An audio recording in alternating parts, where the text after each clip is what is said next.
In ogni processo di adattamento tra mezzi espressivi differenti si verifica inevitabilmente una perdita. Qualcosa dell'opera originaria, qualcosa di essenziale, viene sacrificato. Tuttavia si spera al tempo stesso di ottenerne un guadagno, di rivelare un aspetto nuovo, qualcosa che solo il linguaggio del mezzo d'arrivo è in grado di esprimere in modo autentico. In questo video cercherò di raccontarvi la storia di Solomon Northup, un uomo afroamericano ridotto a schiavo per 12 anni. Ma non solo questo, cercherò anche di analizzare un enorme tema, quello della trasposizione cinematografica.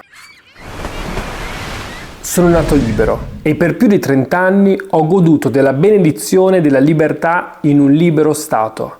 Dopo tale periodo sono stato rapito e venduto come schiavo, e schiavo sono rimasto fino al mese di gennaio del 1853, quando sono stato felicemente riscattato dopo una prigionia di 12 anni. Ora mi è stato suggerito che il resoconto della mia vita e della mia sorte potrebbe riuscire interessante per il pubblico.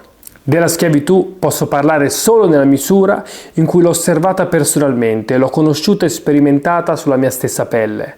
Il mio intento è di offrire una testimonianza genuina e veritiera dei fatti, raccontare la storia della mia vita senza esagerazioni, lasciando che siano gli altri a stabilire se nelle pagine dei romanzi si rappresentino soprusi più crudeli o una prigionia più dura. Questo è l'incipit di 12 anni schiavo, un libro struggente da ogni punto di vista, e già dalla sua genesi troviamo una storia incredibile. Immaginate che questo libro prende vita nel momento in cui Solomon Northup riacquista la sua libertà e sarà un avvocato di New York a consigliargli di raccontare la sua storia. Lui lo farà, pubblicherà questo libro che diventerà un classico della letteratura abolizionista e riuscì a vendere ai tempi più di 30.000 copie che lo resero e lo hanno reso un bestseller. Questo libro, che ebbe tutto questo successo, verrà poi dimenticato per più di 100 anni, verrà riscoperto solo successivamente, ma potremmo dire che una vera vita l'acquisisce di nuovo quando nel 2013 viene pubblicato il film 12 anni schiavo diretto da Steve McQueen. Per analizzare il grandissimo tema dell'adattamento cinematografico ho deciso di analizzare la mia scena preferita del film e per farlo vi leggerò come viene descritta la scena all'interno del libro e poi successivamente vi mostrerò e analizzeremo insieme in che modo Steve McQueen ha deciso di adattarla allo schermo. Nel film 12 anni schiavo, diretto da Steve McQueen e tratto dal memoir di Solomon Northup del 1853, la scena dell'impiccagione segna un momento di sospensione assoluta, non solo del corpo del protagonista, ma anche del tempo e del respiro dello spettatore. Ciò che nel libro è narrato con una precisione quasi documentaria diventa nel film un'esperienza visiva e sonora estrema, in cui la sofferenza individuale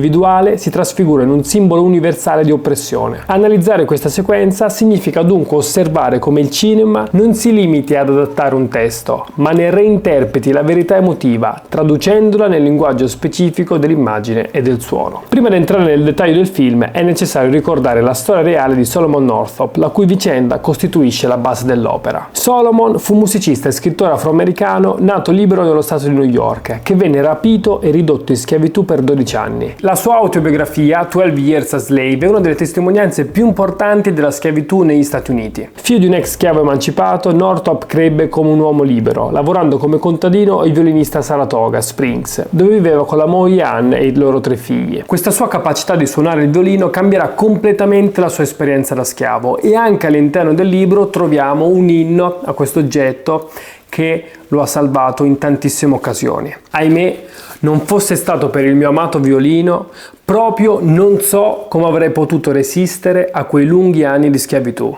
Mi dischiuse le porte delle case dei padroni, mi dispensò da tante giornate di fatica sui campi, mi procurò le comodità di cui rifornì il mio capanno, oltre alla pipa, al tabacco e a un secondo paio di scarpe, e spesso mi sottrasse al controllo di un padrone spietato per assistere a scene di festa e allegria. Fu il mio compagno, il mio amico del cuore, imponendosi chiassoso quando ero felice e sussurrando il suo lieve e melodioso conforto quando ero triste. Ma potremmo anche dire che la sua capacità di suonare il violino segnò per sempre la sua vita. Nel 1841 fu ingannato da 2 uomini che gli offrirono un falso lavoro come musicista. Questi 2 uomini gli chiesero di unirsi insieme a loro per andare a suonare in un circo e lui ci avrebbe guadagnato tantissimo. E Northup, un po' ingenuamente, anche se fino a questo punto non abbiamo niente che possa far pensare a quello che accadrà dopo, accetta e senza avvertire la moglie parte. Durante un viaggio a Washington venne drogato, sequestrato e venduto come schiavo con il nome di Platt Hamilton. Deportato in Louisiana, fu costretto ai lavori forzati in diverse piantagioni. Quella notte dormì assai poco. Non riuscivo a smettere di pensare. Com'era possibile che mi trovassi migliaia di miglia lontano da casa? Che mi avessero trascinato per le strade come una bestia bruta? Che mi avessero messo in catene e picchiato senza pietà? Che fossi finito in mezzo a un gruppo di schiavi, ridotto schiavo io stesso? Gli eventi delle ultime settimane erano reali o stavo solo attraversando le lugubri fasi di un sogno troppo lungo? No, non si trattava di un'illusione. La misura del mio dolore era colma fin quasi a traboccare. Allora levai le mani a Dio e in quella notte di veglia, circondato dalle sagome dormienti dei miei compagni, implorai la sua misericordia per un povero prigioniero dimenticato.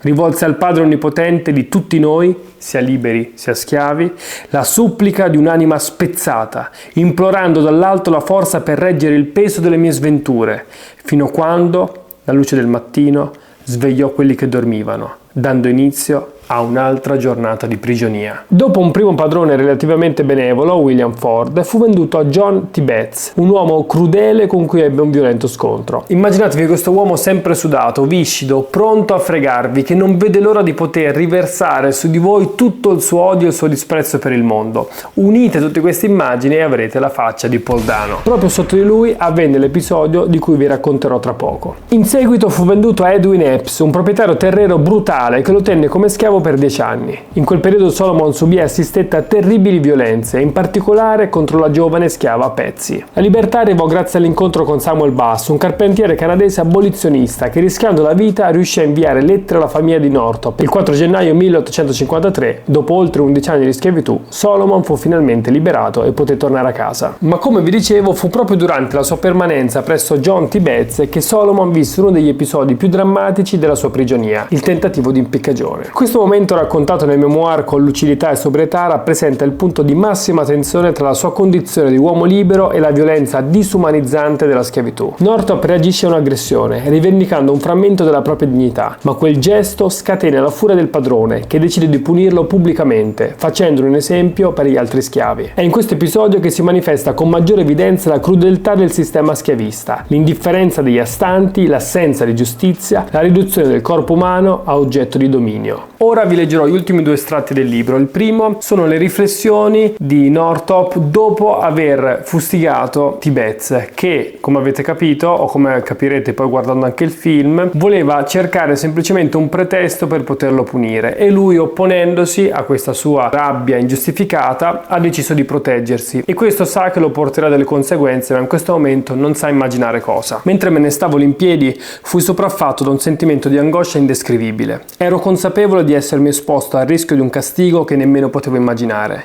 La reazione seguita al mio scoppio di ira incontrollata stava producendo un penosissimo rimorso. Che potevo fare io, schiavo inerme senza amici? Che potevo dire per giustificare anche solo in parte l'atto esecrabile che avevo commesso? Quello di non tollerare le ingiurie e i soprusi di un bianco. Cercai di pregare, di supplicare il Padre mio nei cieli affinché mi sostenesse in quella situazione terribilmente grave e ardua, ma l'emozione mi soffocò le parole e riuscì soltanto a prendermi il capo tra le mani e piangere.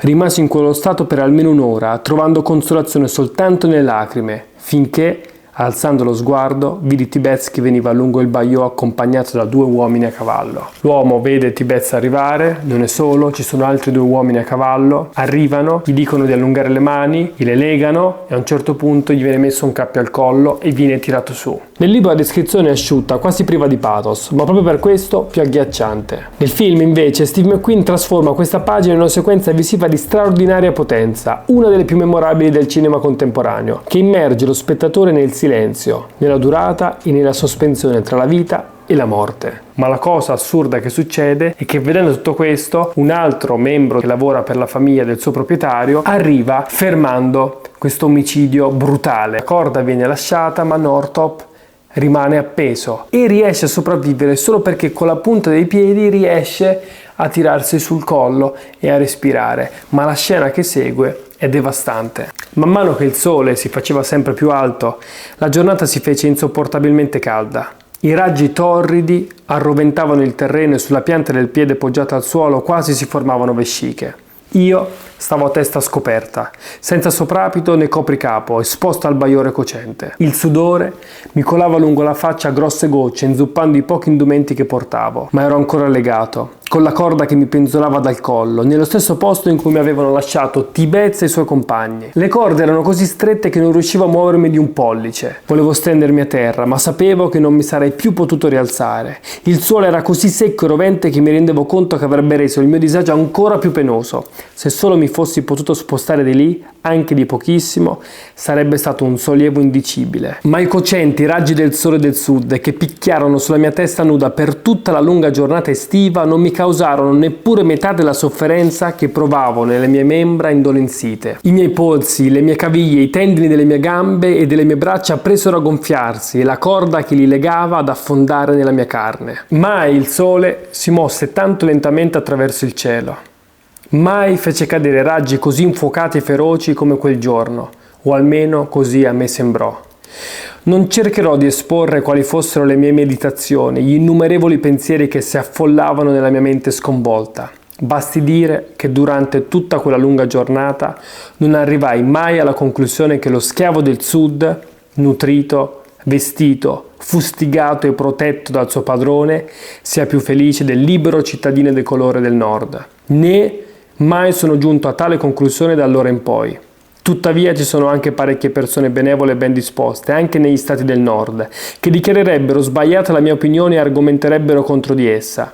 Ahimè, costoro non hanno mai bevuto come ho fatto io dall'amara coppa della schiavitù. Come vedete nel suo memoir Northrop descrive il tentativo di linciaggio orchestrato da Tibez con un linguaggio sobrio, non cerca il pathos, non indulge nel dolore, riporta i fatti con una freddezza figlia del trauma. L'enfasi è posta sul corpo, sul tormento fisico e sulla consapevolezza lucida dell'attesa della morte, ma anche sul silenzio che lo circonda. Gli altri schiavi guardano ma non intervengono. Il padrone Ford arriverà solo più tardi per salvarlo. Steve McQueen riprende questo episodio e lo espande, trasformandolo in un'esperienza visiva di straordinaria intensità. La macchina da presa si ferma, immobile in campo medio. Solomon è sospeso letteralmente tra la vita e la morte. Si regge sulla punta dei piedi per non soffocare, mentre intorno a lui la piantagione riprende lentamente la sua quotidianità. Le donne attingono acqua, i bambini giocano, gli uomini lavorano nei campi. Nessuno osa intervenire. McQueen rifiuta il linguaggio del montaggio rapido e ci costringe invece a restare dentro l'immagine, a condividere l'attesa, il silenzio, la fatica di respirare. L'orrore non viene spettacolarizzato, ma reso fisico, tangibile, inevitabile. In questo modo il regista non riproduce semplicemente un evento, ma lo restituisce nella sua verità percettiva. Il silenzio diventa parola, la durata diventa denuncia e il corpo sospeso di Solomon diventa la metafora di un intero popolo privato del respiro e dell'umanità. La scena dell'impiccagione non rappresenta solo la violenza della schiavitù, rappresenta la sua normalizzazione, la vita che continua intorno al corpo in bilico è l'immagine più terribile di tutte, quella dell'abitudine al male. Ed è forse proprio in questo punto che la forza del film raggiunge la sua massima espressione, quando la macchina da presa non distoglie lo sguardo e ci costringe come Solomon a restare a guardare.